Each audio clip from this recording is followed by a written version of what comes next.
أخت لنا من العراق محافظة البصرة تقول: المؤمنة ميم عين دال. أختنا رسالتها مطولة بعض الشيء، ملخصها السؤال عن الرياضة بالنسبة للفتيات. الرياضة تختلف كلمة مجملة. الرياضة بين البنات بأشياء لا يخالف الشرع المطهر، بمشي كثير في محل خاص بهن لا يخالفهن فيه الرجال ولا يطلع عليه الرجال، أو بسباحة عندهن في بيتهن أو في مدرستهن خاصة لا يراها الرجال ولا يتصل بها الرجال، لا يضر ذلك.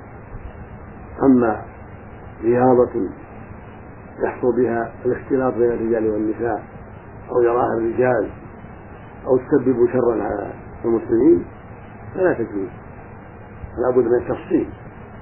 الرياضة التي تخص النساء ولا يكون فيها محذور شرعا وليس فيها اختلاط بالرجال بل في محل مستور ومحل بعيد عن الخوضة فلا بأس بها، سواء كانت في المشي أو في السباحة ونحوها.